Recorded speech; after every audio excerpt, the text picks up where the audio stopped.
Atin pong pagpapatuloy ang ating exposition in the book of Colossians. So please turn your Bibles with me in Colossians chapter 3.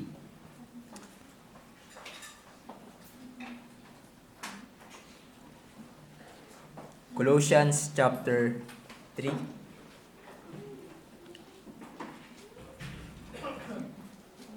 Let's read beginning verse 12 of Colossians chapter 3. It says here, "Put on then as God's chosen ones, holy and beloved, compassionate hearts, kindness, humility, meekness, and patience, bearing with one another, and if one has complained against another, forgiving each other, as the Lord has forgiven you. So you also must forgive. And above all this, put on love, which binds everything together in perfect harmony. And let the peace of Christ rule in your hearts, to which indeed you were called in one body, and be thankful. Let the word of Christ dwell in you richly, teaching and admonishing one another in all wisdom, singing psalms and hymns and spiritual songs with thankfulness in your hearts to God. And whatever you do, in word or deed, do everything in the name of the Lord Jesus Christ, giving thanks to God the Father through Him. But ang focus ng ating pag-aaral would be verse 16 lamang. Tayo po ay humingi ng tulong sa Diyos. Let's pray. O aming dakilang Diyos, salamat po sa araw na ito na ipinagkaloob niyo po sa amin, the Lord's Day, kung saan muli naming maririnig ang inyong mga salita, kung saan muli kaming haharap sa inyo at mapapakinggan ang tinig ng aming Panginoong Yesus. Tulungan niyo po kami, Panginoon, dahil alam po namin na we have so many limitations, we have so many weaknesses, Panginoon, that we need the help of the Holy Spirit to work powerfully in our life. So we pray, Lord, na patuloy niyo po kaming tulungan na walang maging hadlang sa aming pagtanggap ng inyong mga salita. Tulungan niyo po kami, Panginoon, na tunay na maging attentive at seryoso at merong delight to really hear your words. We know, Lord, that there are many things that can easily distract us. We are prone, Lord, to be distracted with so many things, even while listening to your word. So we plead to you that you would deal with us with your kindness, that you would strengthen our minds, that you would gird up the loins of our minds so that we would be able to receive your word. Sa lahat ng ito, Panginoon, we ask the Holy Spirit's help. Alam namin, Lord, that apart from you, apart from His help, we can do nothing. So, help, Father, the preacher of your word, ang mensahero ng inyong salita. Ilayo niyo po kami sa anumang kamalian, sa kanya pong sasabihin, Panginoon, ay ilayo niyo po siya sa kamalian. Bagkos ituro niyo po sa amin ang katotohanan. Salamat po sa umagang ito. In Christ's name. Amen. Now, sa ating pagpapatuloy ng pag-aaral sa Book of Colossians, we are looking at the lifestyle and priorities ng mga taong binihis ang Christ-like virtues or graces na binanggit ni Pablo in verse 12 and 14. And that is compassionate hearts, kindness, humility, meekness, patience, and above all, ay love. And last week, we have considered ang unang binanggit ni Pablo na lifestyle at priorities ng priority ng natin bilang mga believers, at ito ay walang iba kundi ang peace of Christ. Paul said, "Let the peace of Christ rules in your hearts." It is a peace that comes from Christ, and it involves internal and external peace, pagkakaroon ng kapayapaan sa ating relationship sa bawat isa, lalo na sa atin bilang mga magkakapatid sa Panginoon. And there is internal peace, a calm disposition of our hearts. At binanggit ni Pablo yung avenue or place kung saan marapat nakikita o nagmamanifest ang peace natin sa bawat isa as believers. At ito ay walang iba kundi sa loob ng iglesia, sa ating fellowship. Peace should reign in our fellowship, for this is the will of God. We should maintain the unity of the Spirit in the bond of peace sa pamamagitan ng pag-exercise natin ng Christ-like virtues na binanggit ni Pablo. But then, nakita natin yung connection of peace with thankfulness. Kasi sinabi ni Pablo sa verse 16, yung panghuli, na sinabi niya doon, 15, we are called in one body and be thankful. So, nakita natin yung connection niya, yung pagiging mapagpasalamat sa kapayapaan. In other words, being thankful or gratitude promotes peace with one another and in our heart. Now, in our passage today, we will now proceed sa pangalawang binanggit ni Pablo na lifestyle and priority of the new man, and that is the word of Christ. Yun yung binanggit sa unang talata sa verse 16 na pangungusap, let the word of Christ dwell in you richly. So this is, we will consider, sinabi sa verse 16, let the word of Christ dwell in you richly, teaching and admonishing one another in all wisdom, singing psalms and hymns and spiritual songs with thankfulness in your hearts. Now, let's look first yung obligation natin dito. Sinabi dyan, Paul mentioned here, again, ang one of the priorities of those who put Christ-like virtues in their lives, and that is ang salita ni Jesus.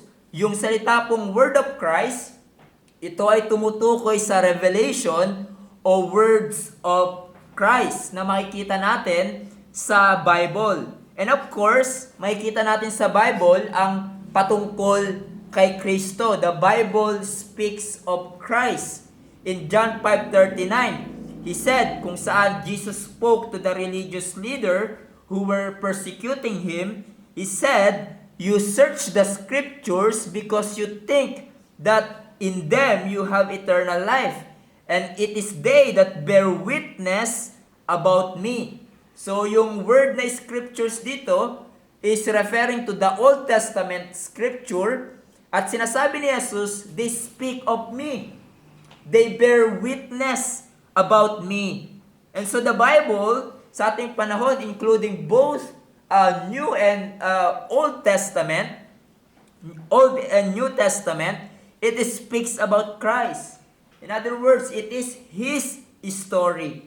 And so the point is, don't let the words of Christ and truths about Christ just stay in your shelf, or kung gumagamit kayo ng inyong Bible sa cellphone, don't let the words of Christ just dwell there.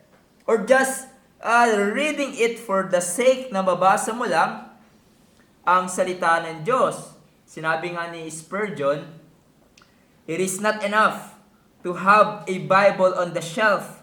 It is infinitely better to have its truth stored up with your soul.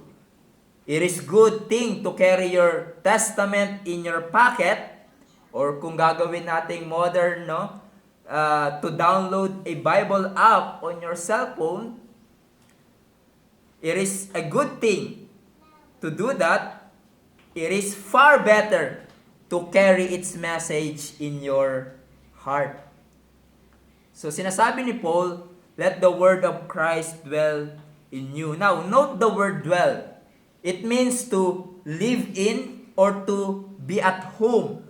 At ang Greek tense dito na ginamit ay nasa tinatawag na present, imperative present active, which means, una, tinatawagan tayo bilang mga mananampalataya na yung salita ni Jesus ay patirahin natin. sa ating buhay. Let the word of Christ take residence and be at home in our lives. But also, it is in the present tense, which means regular natin itong gawin sa ating buhay. Dwelling the words of Christ in our life should be a continuous lifestyle na ating ginagawa. And it is in the active tense, which means you and I have the responsibility to dwell the words of Christ in our life. No one else will do that. No one else will do it for you. You have the duty to do this. Others may help, like our pastors teaching and explaining to us the words of Christ. But it is your responsibility to store, to dwell the words of Christ in your life, to welcome it in your life, in every aspect of your life. And of course, it is by the help of the Holy Spirit. At dinagdag pa ni Pablo, he said, let the word of Christ dwell in you richly. This word could be translated as abundantly or extravagantly rich. Meaning, ang salita ni Jesus, ang mga katotohanan ng salita ng Diyos should permeate o lumaganap sa bawat aspeto ng iyong buhay. Ito ay sobrang abundant in your life that it permeates every aspect of your life and govern your every thought, your deeds, and your words. It is abundantly dwelling in your life that it governs your life's decisions. Sa inyong paghahanap ng trabaho, halimbawa, kung kayo ay single sa inyong paghahanap ng mapapangasawa, kung kayo ay pamilyado sa inyong pagtrato sa inyong asawa, at pagga-guide ng inyong mga anak, at sa iba pang decisions ng inyong buhay, let the word of Christ guides you and dwell in you richly in every step of your way. Now, we need to ask the question, paano natin patirahin or to dwell the words of Christ richly sa ating buhay? Well, first of all, we must read it. Kailangan nating basahin ang salita ng Diyos. At nagpapasalamat tayo sa Panginoon. Kung hindi kayo sanay sa English, merong Tagalog Bible na maayos ang pagkakatranslate at maiintindihan natin dahil naisulat ito sa sarili nating language. Thank God for those na maayos ang translations ng Bible. Thank God that you have a copies of the Bible. Dahil before, ang mga tao ay hindi even allowed na magkaroon ng kanilang sariling kopya ng Bible. They were not allowed to read it for themselves. But now, napakasagana natin sa salita ng Diyos at may laya tayo na pag-aralan ito. But in order na mag-dwell ito in our life richly, kinakailangan natin itong basahin, ngunit hindi lamang basahin, but pagbulay-bulayan. Meditate upon it. Talagang sinusuri mo yung salita ng Diyos. No, yung sa pag-meditate mo, you may ask questions like, ano ang katangian ng Diyos na pinapakita sa akin dito sa portion na aking binasa? Or if you are like me, tinatanong ko, anong nangyayari, ano ang connection nito sa ibang katuruan ng salita ng Diyos at sinasabi ng salita ng Diyos? And I think ang importante pagdating sa pagbulay-bulay ng salita ng Diyos is that we ask the question, ano ang tinuturo sa akin ng salita ng Diyos na aking binasa at paano ko ito may apply sa aking buhay, even sa araw na ito. Yan ay mga kaparaanan upang mapagyaman natin ang salita ng Diyos sa ating buhay. We read it, we meditate upon it, reflect upon the words of Christ, we pray over it, apply it sa inyong buhay, but also let me add, memorize it. Hide the words of Christ in your heart by memorizing it. Now, it is okay kung di nyo kabisado yung chapter and verse. Anyway, before naman, walang chapter and verse ang Bible. No, wag lang kayong magkamali na book na babanggitin. Parang yung isang artista na narinig ko, no? Binanggit niya yung John 3:16. For God so loved the world, sabi niya, oh, that's in Psalm 3:16. Wag lang tayo magkamali. But memorizing words of Christ helps us to dwell it richly in our life. And I am amazed sa mga preachers and members of the church na kaya nilang banggitin ang salita ng Diyos dahil kabisado nila ito as they communicate the truths to others. I love those Christians na hindi na nila kinakailangan to turn pages ng Bible when they speak about the things of God. Because truths are hidden in their hearts. And ako, personally, I pray na mag-improve ako sa area na ito. Memorizing the words of Christ, the Word of God. But also, dito, papasok ang importansya ng pakikinig ng salita ng Diyos, lalo na tuwing Lord's Day. Listening to the words of Christ's words at tanggapin natin ito ng buong puso and reflecting upon it, holding fast to it. Ito ang kaparaanan upang mapagyaman natin ang salita ni Jesus sa ating puso. Not just listening to a sermon every Sunday, and after listening ay nakalimutan na natin yung ating napakinggan. No, don't just be hearers of the words, but doers of it. And you may reflect upon it. Yung preaching na napakinggan mo ng Sunday, you may reflect upon it during the week. And you do something sa mga katotohanan na nangusap sa iyo ang Panginoon sa pakikinig mo ng sermon on the Lord's Day. So these are, I think, the ways to dwell the Word of God, of Christ in our life richly. Now, we have a mutual obligation. Dahil sinabi ni Pablo, anong nararapat natin gawin when we dwell the words of Christ in our life, in the context of our fellowship as believers? Paul said, teaching and admonishing one another in all wisdom. So first of all, we are to teach one another. Now, marahil sasabihin nyo, hindi ba trabaho yan ng pastor? Na ituro, na magturo? Yes, it is our job to teach you. And we thank the Lord we have 2 elders in this church to teach you. But hindi naman namin kayo nakakasama palagi. Our eyes are not always on you. Hindi namin kayo nakakasama palagi. Yung iba sa inyo, nagkakaroon ng mga extended fellowship na wala ang inyong mga pastor. And perhaps, you talk about life on those fellowships. You want to encourage your brethren. And that's why kailangan mong pagyamanin ng salita ng Diyos sa iyong buhay upang ma-encourage mo ang iyong kapatid sa Panginoon ng salita ng Diyos. Gayun din, kung meron kamalian o kasalanan na ginagawa ng iyong kapatid, you confront them with the Word of God. We teach one another, not only verbally, but through our practice by our godly examples also. At kinakailangan natin pagyamanin ang salita ng Diyos sa ating buhay upang lumago tayo sa godliness at maging magandang halimbawa sa ating mga kapatid sa Panginoon. We apply the words of God in our life. But ang primary na tinutukoy dito sa salitang teaching is impartation of the truth verbally. Mutual teaching of one another.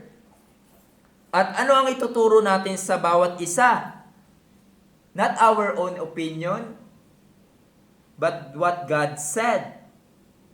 That's why it is important na magdwell ang salita ng Diyos sa ating buhay upang ang maituro natin sa ating mga kapatid sa Panginoon, not just our own opinion, but God's Word. Ang masabi natin that would help our brethren spiritually.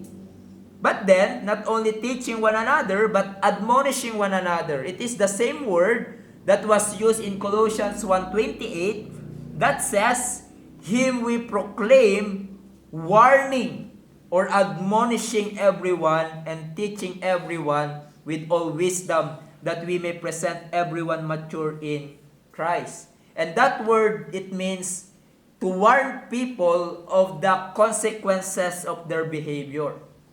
And so, we are to warn one another, lalo na if there's hypocrisy ang nakikita natin sa ating mga kapatid sa Panginoon.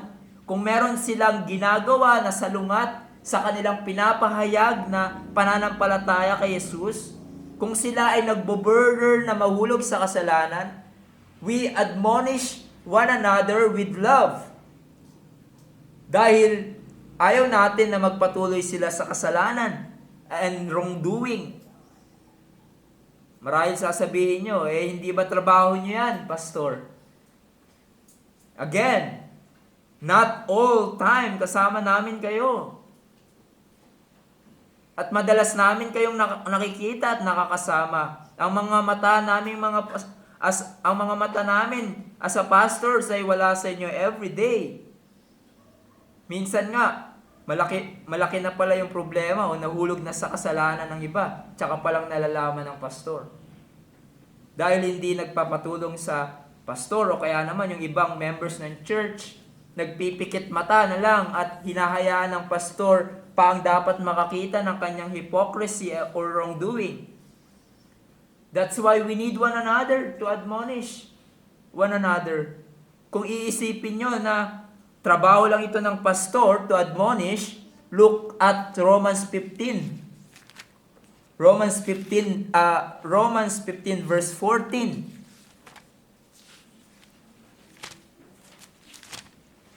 Sinabi dito ni Pablo in Romans 15:14,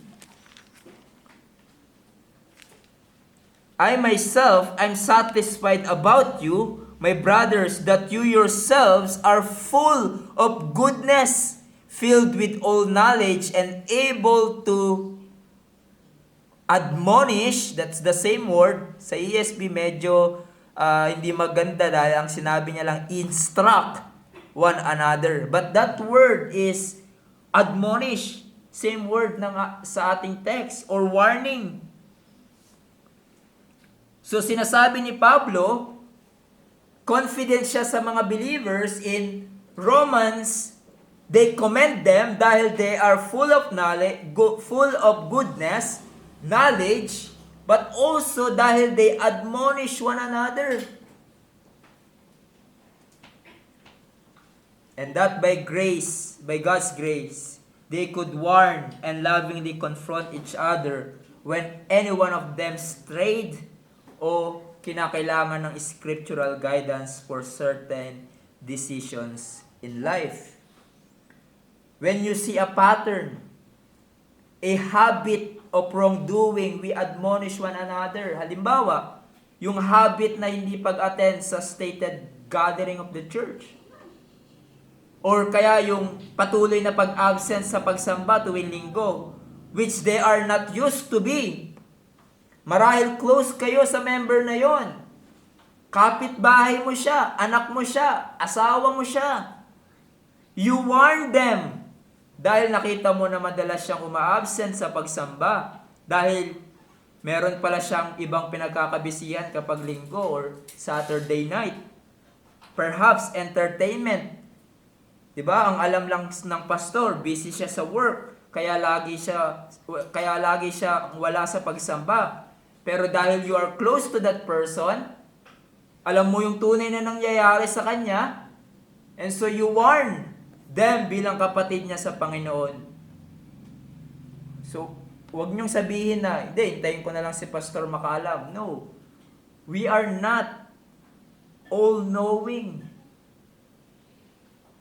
We are not all-knowing. Remember, we are brother's keeper. When we see our brother and sister going the wrong way, or making a habit of ungodliness, hindi tayo magpipikit mata, but in love, In love, we confront them with the Word of God. Papakita natin mula sa salita ng Diyos na hindi akma ang kanilang ginagawa. Hindi yung i-confront mo yung tao based on mere speculations or your own opinion lamang. Dahil madaling mag-accuse, di ba? Kung hindi mo kasundo yung kapatid mo na yun sa Panginoon. Basta ka na lang mag-rebuke. Konting makita mo lang na pagkakamali, yung iba susunggaban agad. Kaya nga sinabi ni Pablo, teach and admonish one another with what? All wisdom. Maging matalino tayo at maingat sa ating pagtuturo at pag-admonish sa bawat isa. And you will not go wrong, not perfectly, but you will not go wrong sa ating pag-admonish at pagtuturo kung ang salita ni Jesus ay richly nananahan sa ating buhay. Paul added with all wisdom dahil pwede na nagtuturo at nag-admonish ka, you are super active in doing these things, and yet dahil sablay or wala sa ayos ang iyong paggawa nito, maaaring mangyari yan.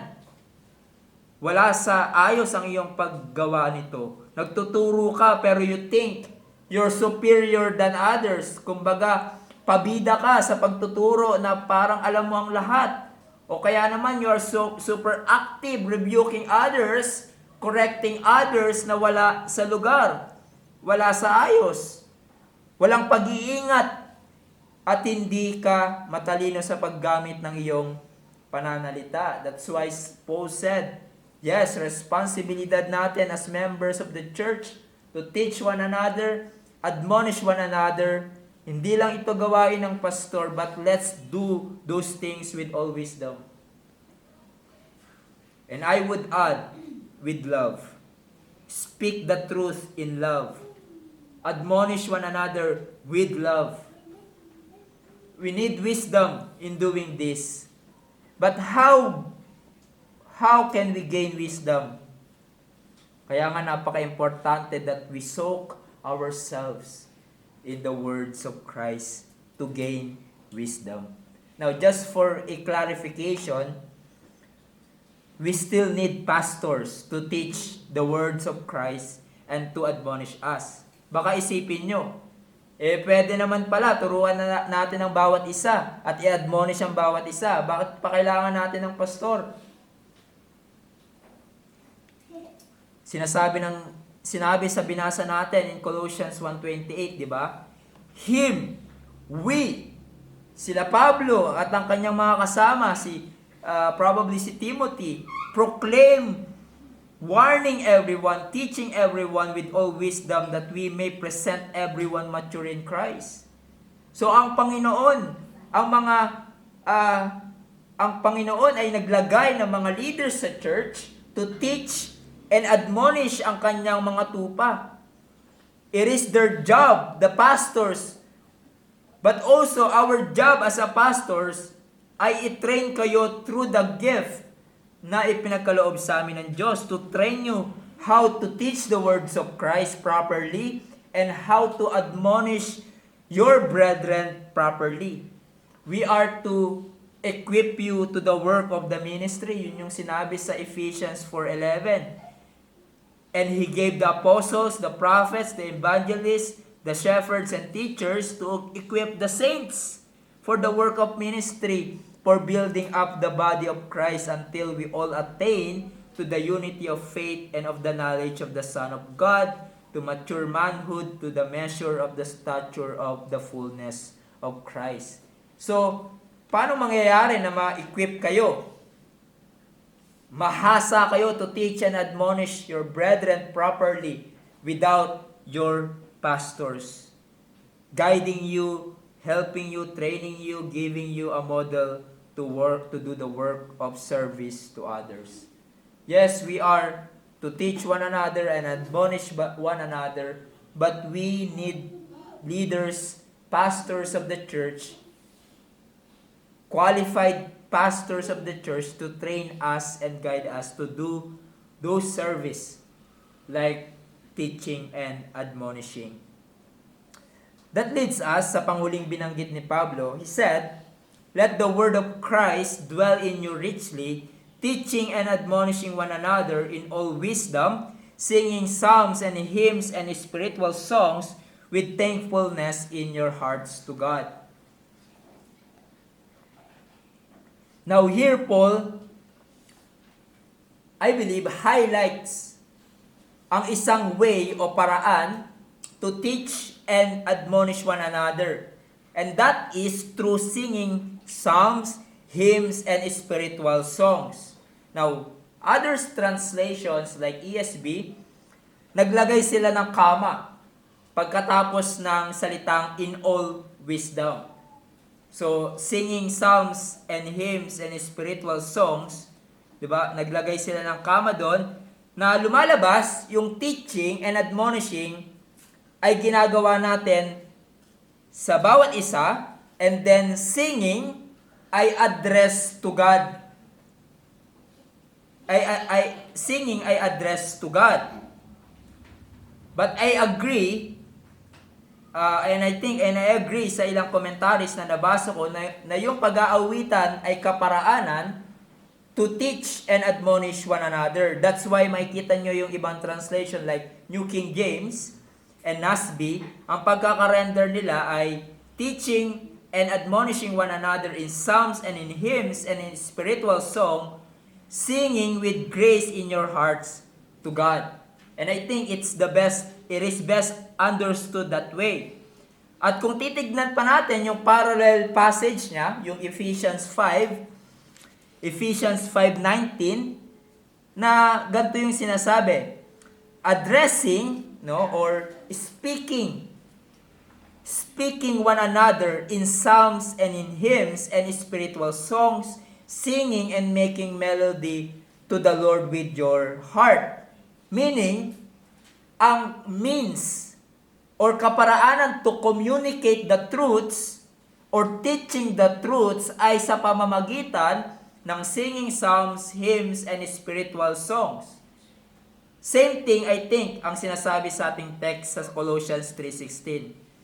Now, of course, hindi lang exclusive sa pagkanta ang pagtuturo ng katotohanan, but it is one of the ways to teach the truth to one another. Now, we will not dig deeper sa kung anong pagkakaiba ng psalm, hymns, and spiritual songs, o kaya naman saan ba bilong yung inaawit ng mga Christians? Bilong ba to sa hymns, sa psalms, or spiritual songs? Sabi nga ng isang komentary si Hendrickson, it may not be easy to distinguish them sharply. I will not dig in more sa distinctions ng bawat isa, even sa endless debate na dapat ba sa awitan natin, dapat psalms lang, dapat hymns lang, or spiritual songs lang, o kaya naman pag wala kayong singing psalm, unbiblical yung worship nyo, I think it is fair to say na there's variety dapat pagdating sa pag-aawitan sa iglesia.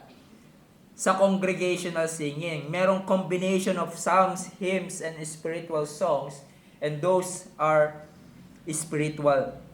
But ayon sa mga nabasa kong commentaries kung saan nagbigay sila ng just a broad meaning ng psalms, hymns, and spiritual songs at ang kanilang slight differences. For example, si John MacArthur, sinabi niya, psalms were taken from the Old Testament Psalter, the book of Psalms.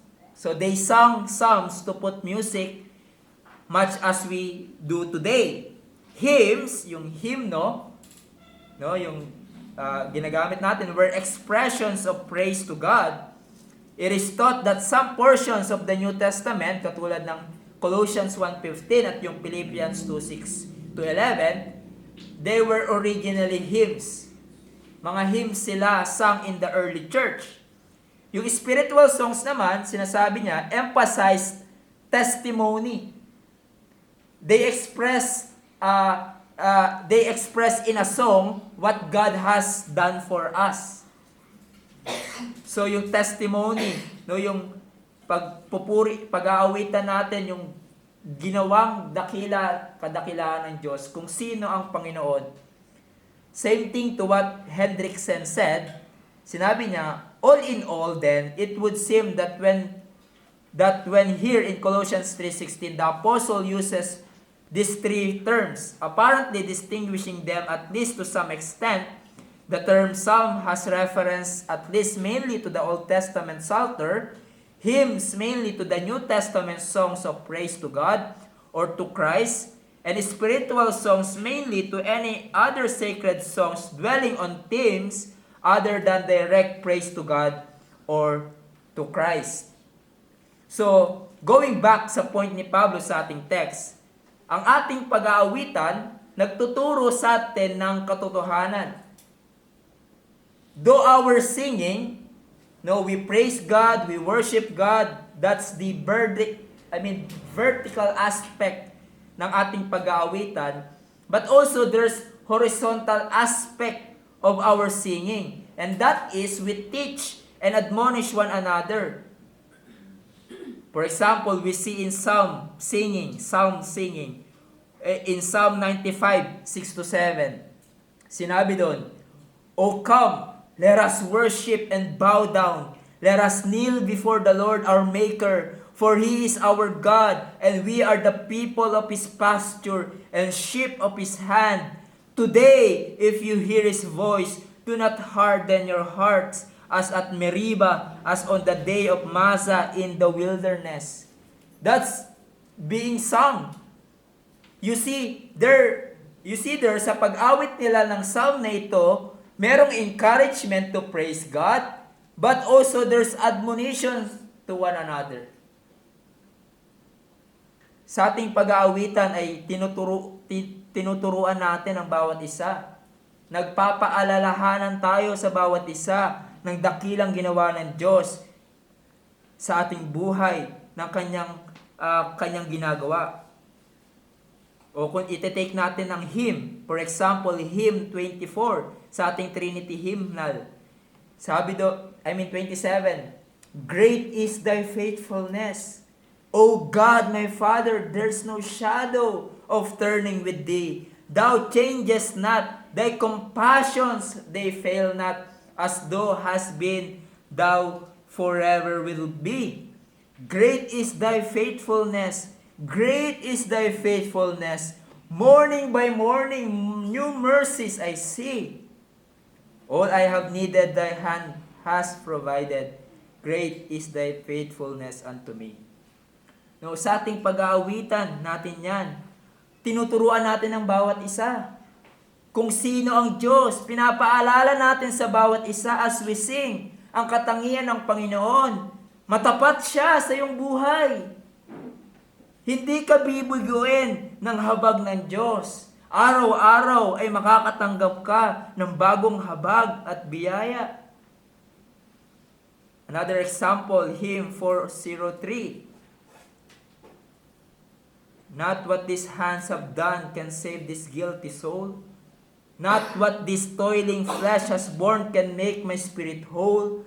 Not what I feel or do can give me peace with God. Not all my prayers and sighs and tears can bear my awful load. Thy work alone, O Christ, can ease this weight of sin.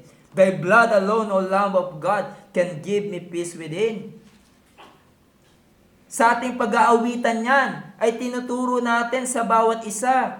Walang sino man na maliligtas sa kanyang sariling gawa, as others believe na maliligtas sila sa kanilang sariling effort, sa kanilang sariling good works. But we teach one another, not what you feel, not what you do, not your sighs and tears ang makapagliligtas sa iyong kasalanan. Thy work alone, tanging si Kristo lamang ang makapaglilinis ng ating kasalanan at makapagbibigay ng tunay na kapayapaan ng ating kaluluwa. You see, kung anong nagagawa ng ating congregational singing, hindi ito pasiklaban kung sinong magandang kumanta. Dahil hindi kayo mananalo sa akin. Diba? Yung mataas, ginagawa kong mababa. Yung mababa, ginagawa ko mataas. Kaya nga ang sabi nila, tenor daw yung boses ko eh. Tenorture. Hindi ito pasiklaban. Ang importante, kumakanta tayo ng maayos. Sabay-sabay, in unison. Where we can hear each other. That's very important. We hear each other, for in singing, we communicate the truths of God. We teach and admonish one another through our singing. Kaya nga, dito papasok yung importansya ng lyrics ng ating inaawit, di ba?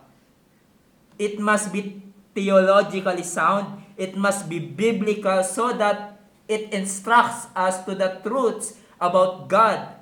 That's why I love our hymns. They are so rich theologically.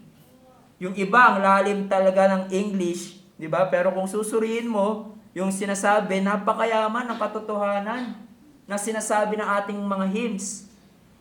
And in our singing, it should be audible. Narinig siya, hindi humming, may words na lumalabas.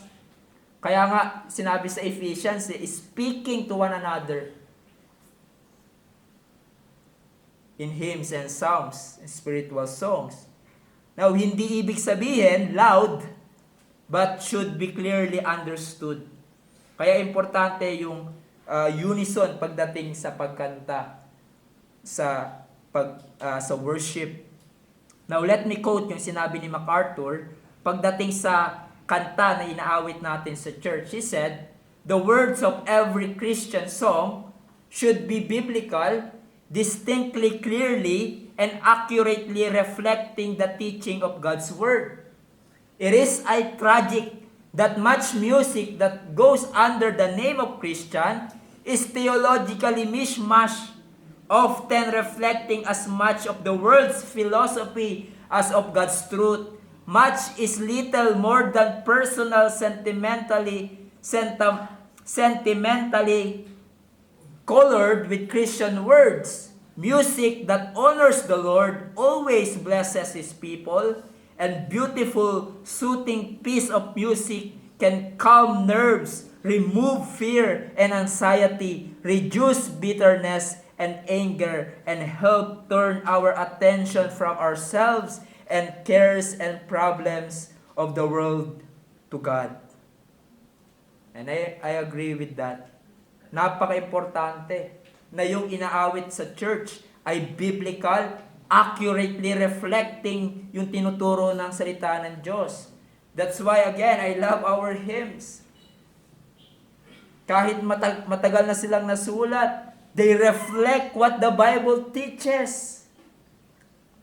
Kaya nga maingat tayo, and here's the problem sa contemporary Christian songs sa ating panahon.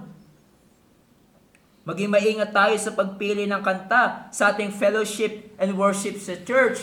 Hindi tayo basta nakikiuso lang sa ginagawa ng ibang church na palakasan ng boses and instruments na nawawala yung tunay na focus and order sa ating pagsamba. Diba? Ngayon kasi yung iba, basta maganda yung tono, kahit theologically unsound, yung mga lyrics ay nilalagay yung lyrics at theologically unsound, nilalagay pa din sa worship dahil yung tunog, di ba? Yung tono talagang mamumove ka emotionally.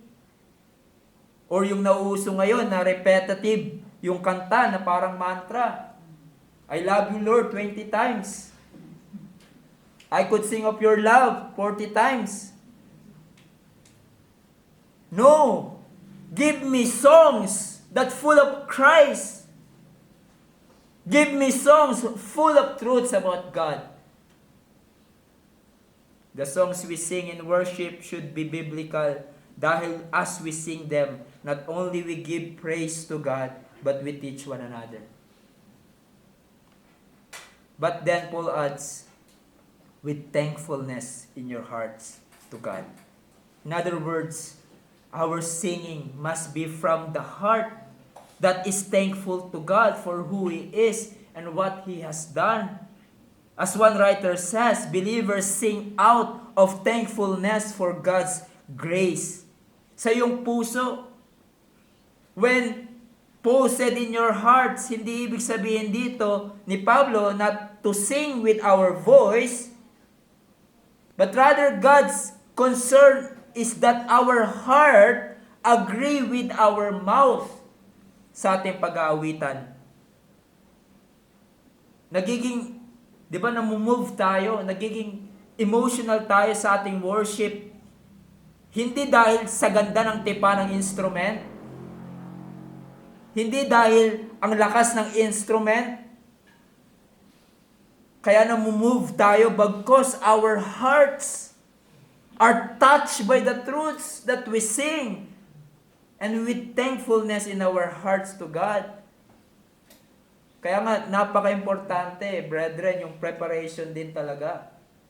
Saturday night, we pray, we prepare our heart, we reflect upon what God has done, so that pagpasok natin sa pagsamba, there's joy, there's hope, and we sing with all our strength. We sing with joy. And so here we see one of the lifestyle and priorities of the new man, the believers, those who put Christ-like virtues sa kanilang buhay. There's peace ruling in their hearts, but also the word of Christ dwelling in their life richly. Now, by the way of application, para sa atin bilang believer in Christ, para mapagyaman mo ang salita ni Jesus sa iyong buhay, the challenge for you, soak yourself in the Word of God every day. Ibabad mo ang iyong buhay sa salita ni Jesus. It is impossible that the words of Christ will dwell in your hearts richly. It is impossible that you grow in Christ-likeness kung hindi mo binababad ang iyong buhay sa salita ng Diyos. If you don't read the Word, meditate upon it, pray over it, and apply it. Sometimes namamangha tayo sa ibang Christians, diba, that seemingly having an extraordinary godliness and being mightily used by God. At sometimes ang bilis natin i-attribute na dahil pinagkalooban sila ng kakaibang gift at dakilang abilidad, or sa kanilang sarili ay napakahusay talaga nila. What's their secret? There's no secret. They are just man and woman soaking themselves in the Word of God, relying upon God and applying the truths they have learned from their Bibles. There's no secret formula in godliness. You have to be in the Word of God, delighting in it, treasuring the words of Christ in your heart. And so let me ask you a personal question. Gaano kadami ang oras na ginugugol mo sa pagbabasa at pagbubulay-bulay ng salita ng Diyos? How much time do you spend reading the Word of God? Brethren, this is the food for your soul. Don't neglect it. O baka iniisip nyo, hindi, sa Sunday na lang ako babawi. Talagang magpapakabusog ako sa salita ng Diyos through the preaching ng aming pastor. Hayaan ko lang yung pag-aaral ng salita ng Diyos every day. Kaso, pagdating ng Sunday, ang dami mong iniisip, na late ka na sa pagsamba, inantok ka pa sa pakikinig ng salita ng Diyos. Ang resulta, naging malnourished ka na spiritually throughout the week. Let's take the analogy of our physical food. Just say, hindi ka sanay sa fasting. Ba? Kung hindi ka kakain araw-araw, tapos iniisip mo, pagdating ng linggo, talagang lalamon ako. Do you think it's healthy for you? Baka nga isuka mo pa yung kinain mo. Same thing sa spiritual nating pagkain. Kung patuloy mong pinagliliban ang pag-aaral ng salita ng Diyos throughout the week, your personal devotion throughout the week, manghihina ka spiritually at minsan ang hirap agad makabalik. That's why others, kapag Sunday, they are dull of hearing the words of Christ. Why? They are not familiar with Christ's words throughout the week. Others would say na may intindihan naman siguro ko ng Diyos kung di ako nagbabasa ng kanyang salita araw-araw dahil napaka-busy kong tao, tambak yung trabaho ko. If you delight on something or someone, at precious talaga siya sa'yo, you will find undistracted time at igigugol mo ang oras mo doon. And the words of Christ are precious. The words of Christ are so precious. It says in Psalm 19 Psalm 19, more to be desired are they than gold, even much fine gold, sweeter also than honey and drippings of the honeycomb. The words of Christ is precious. Is it precious to you? Is it your priority to hear the words of Christ? If it is, gaano man kabisi ang araw mo, you want to spend a portion of your time to talk with Christ in prayer and meditating His words. It is impossible na masunod mo ang command dito ni Pablo to let the words of Christ dwell in your hearts richly if you don't spend time with His words. But also, you need the Word of God to grow in your sanctification, to stand firm in difficult times, and to fight against temptations.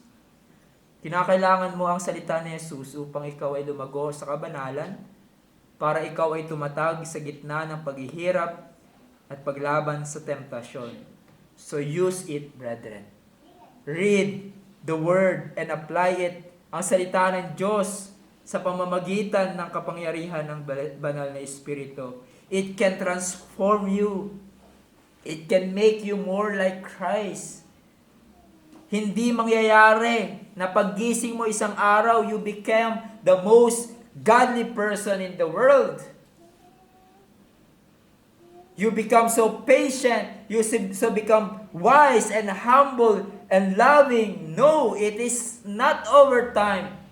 There's a process and that's discipline na kailangan mong pagdaanan. At isa sa mga daan na kailangan mong lakarin ay patuloy mong i-store ang salita ng Diyos sa iyong buhay through reading and studying the Word of God. Through listening to the faithful preaching of God's Word every Sunday. Dahil ang salita ni Jesus ay isa sa mga kaparaanan ng biyaya. The preaching of the Word is one of the means of grace upang tayo ay lumago sa kabanalan. Sa iyong pagharap sa mga troubles in life as a believers, you need the Word of God and use it para ikaw ay lumakas sa pagharap ng mga ito.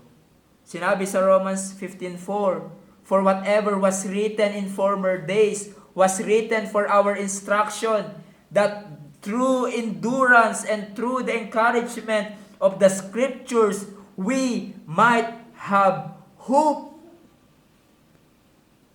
Ang salita ng Diyos ay magbibigay sa atin ng encouragement. Magpapaalala sa atin ng pag-asa in times of difficulty. The promises of God na makikita natin sa kanyang salita, it serves as an anchor for our soul when the storms of life hits us.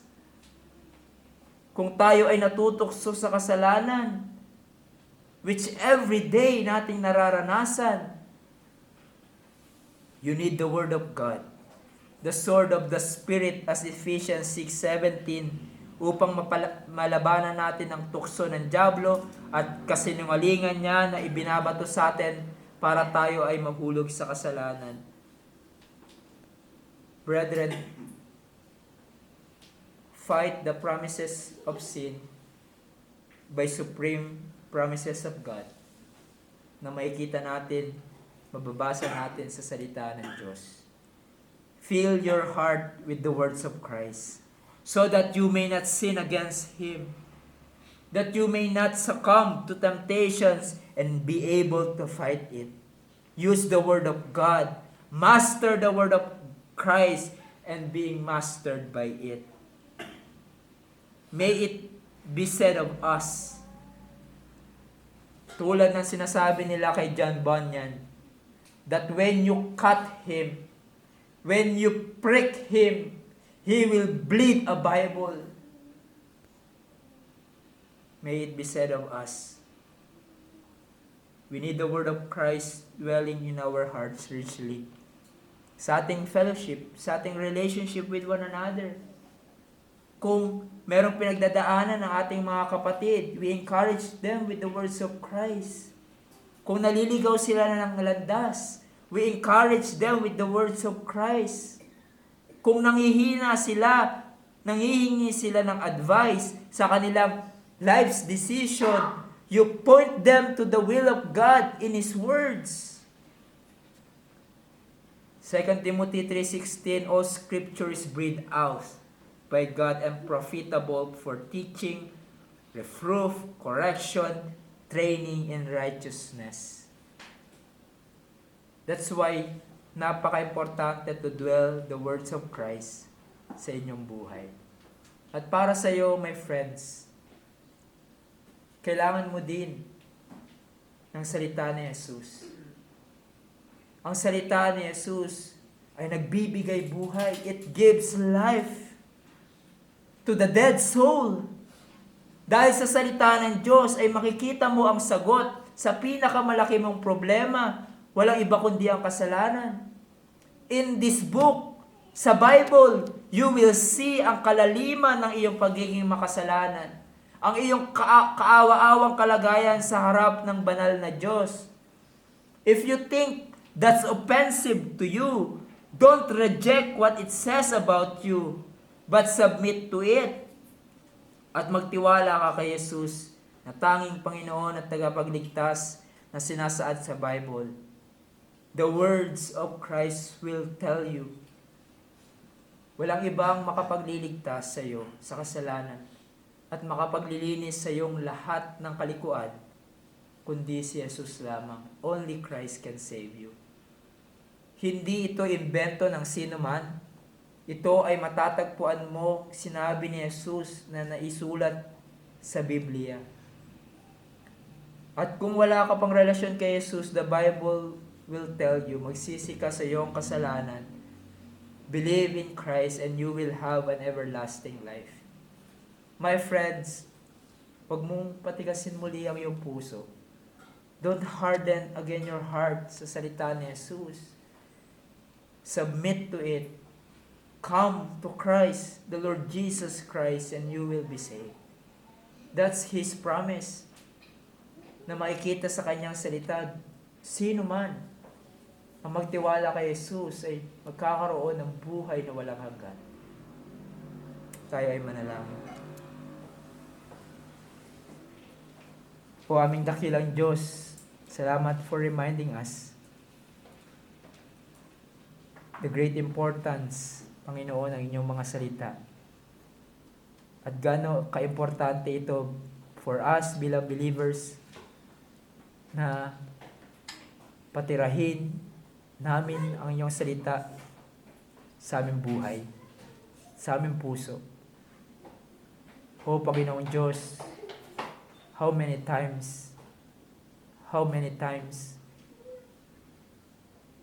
we neglect